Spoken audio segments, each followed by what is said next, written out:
For decades, whispers surrounded a lost letter from Princess Diana to Princess Anne, one that could rewrite history. Their relationship was distant, even tense, so why did Diana reach out to her? Now, after 26 years, the letter has been uncovered, raising more questions than answers. Was it a plea for help, a warning, or something the royal family wanted buried forever?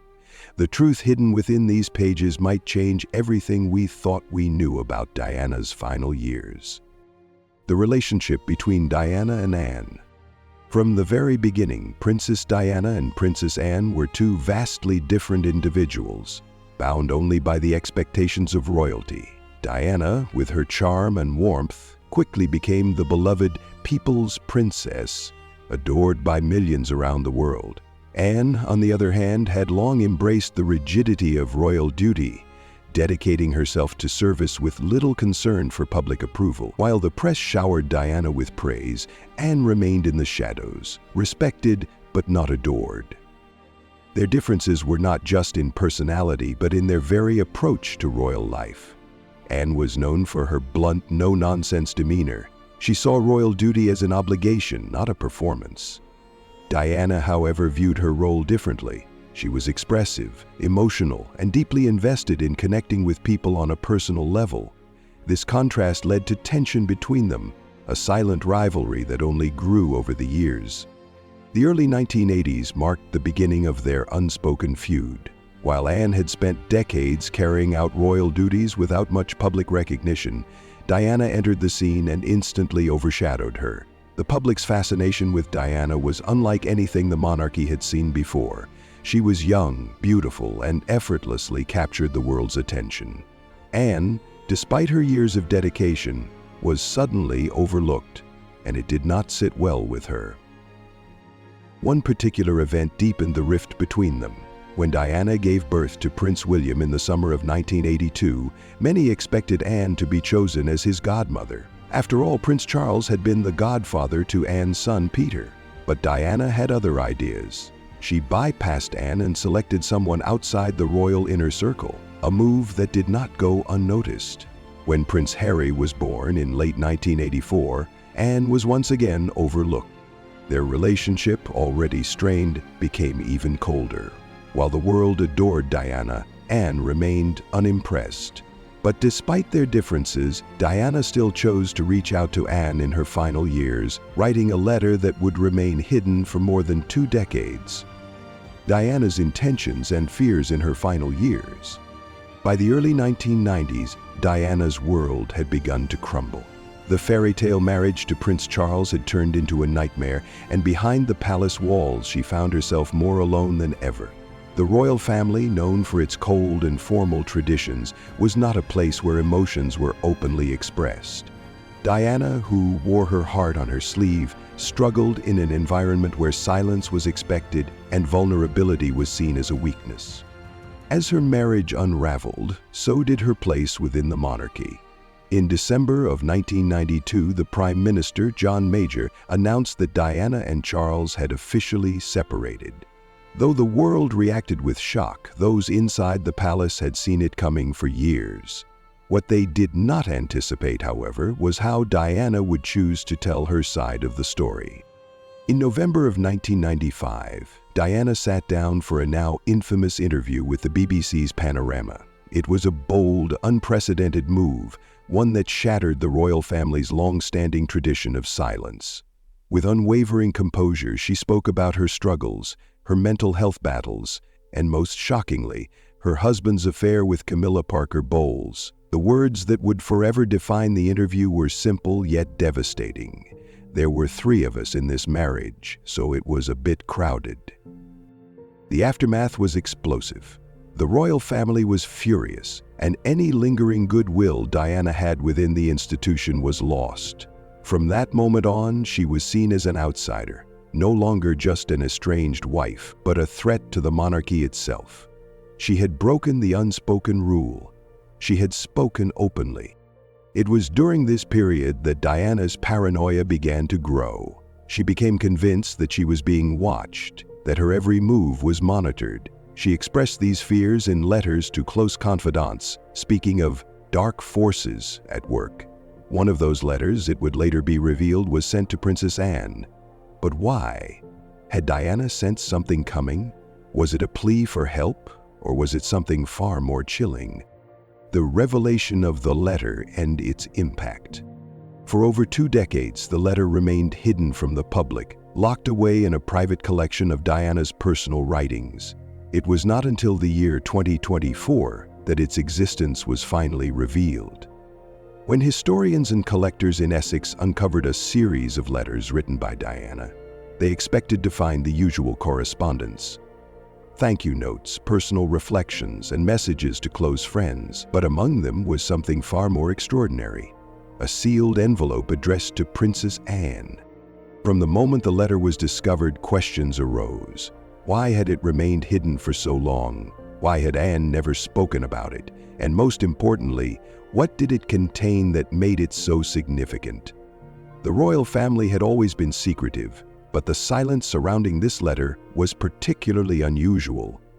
Had it been deliberately suppressed? Speculation ran wild. Some believed it was a plea for understanding, a final attempt by Diana to connect with someone in the royal family who had never shown her kindness.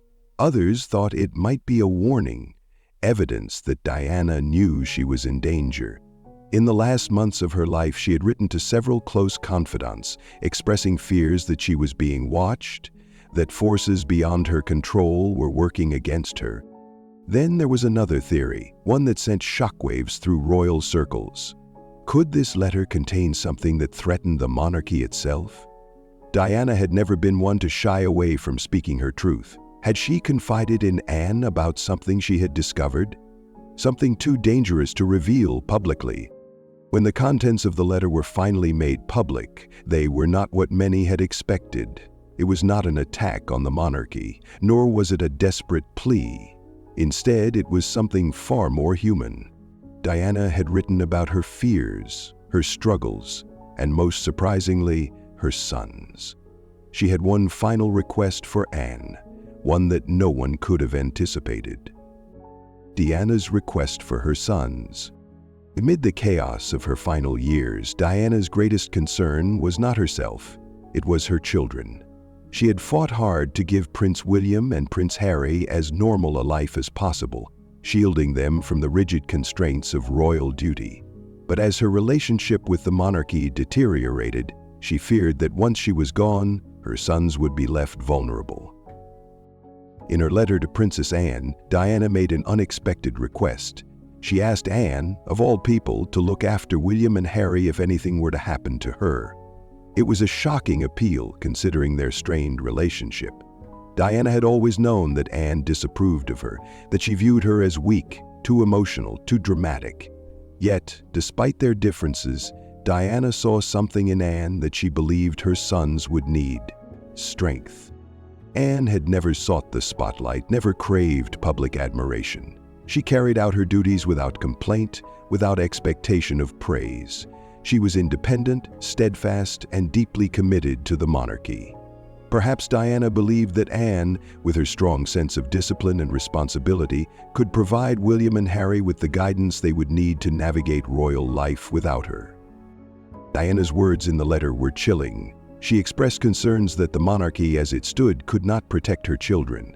She worried that they would be forced into roles they did not want, that they would be used as pawns in a system that had little regard for individual happiness. And then, the most haunting line of all, "When I am no longer able to protect them, would you?" It was a desperate plea, a mother's final attempt to secure her children's future. But had Anne listened? Over the years, she had remained silent on the matter, never acknowledging the letter's existence. Yet, in the years following Diana's death, subtle changes began to appear. Changes that suggested Anne might have taken Diana's request more seriously than anyone realized. The future of the monarchy. Diana's predictions. Among the most striking elements of Diana's letter was her eerie prediction about the future of the monarchy.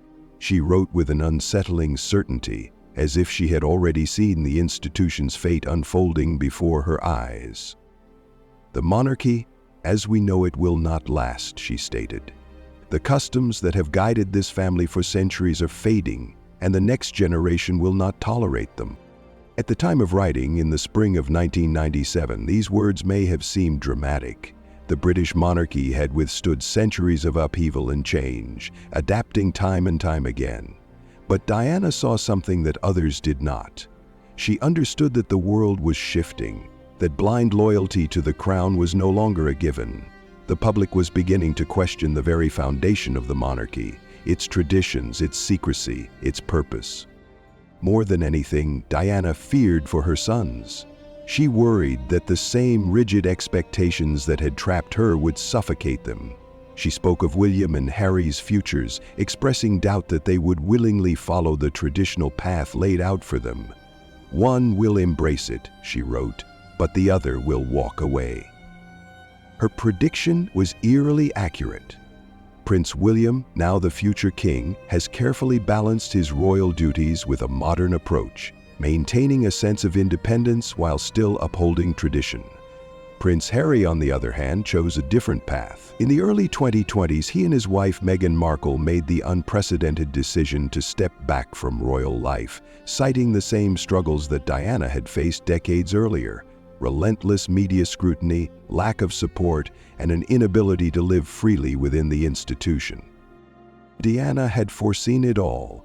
She knew that change was inevitable, that the monarchy's survival depended on its ability to adapt, and now, more than 2 decades later, the institution faces its greatest test yet. Will it listen to the warnings she left behind, or will it crumble under the weight of its own resistance to change? The letter's effect on Princess Anne. For years, Princess Anne remained a silent figure in the wake of Diana's death, rarely engaging in public discussions about her late sister-in-law. But the revelation of Diana's letter in 2024 forced a re-evaluation of her role within the royal family. Had she truly ignored Diana's desperate plea? Or had she acted in ways the public never noticed? Anne had always been the monarchy's most steadfast and dutiful member. Unlike her brothers, who struggled under the weight of royal expectations, Anne embraced her responsibilities without hesitation. She worked tirelessly, attending hundreds of engagements each year, never seeking praise or recognition. She was the embodiment of tradition, the kind of royal who valued duty above all else. Given this, it was no surprise that she and Diana had never seen eye to eye. But Diana's letter revealed something unexpected. Diana, despite their differences, had placed her trust in Anne. She saw in her something she did not see in the rest of the royal family. A woman who was unshaken, who did not play into the public spectacle of monarchy, who carried out her role without manipulation or self-interest. Perhaps that was why Diana reached out to her in her final months. After the letter's discovery, royal historians began to look back on Anne's interactions with William and Harry in a new light. Though she was never a prominent figure in their lives growing up, whispers within palace circles suggested that she had quietly advocated for their independence. She was one of the few senior royals who supported a streamlined monarchy. Fewer members in the public eye, fewer people burdened by the weight of royal duty. Could it be that, in her own way, Anne had honored Diana's request? Had she, without ever speaking about it, ensured that William and Harry had the freedom their mother had so desperately wanted for them?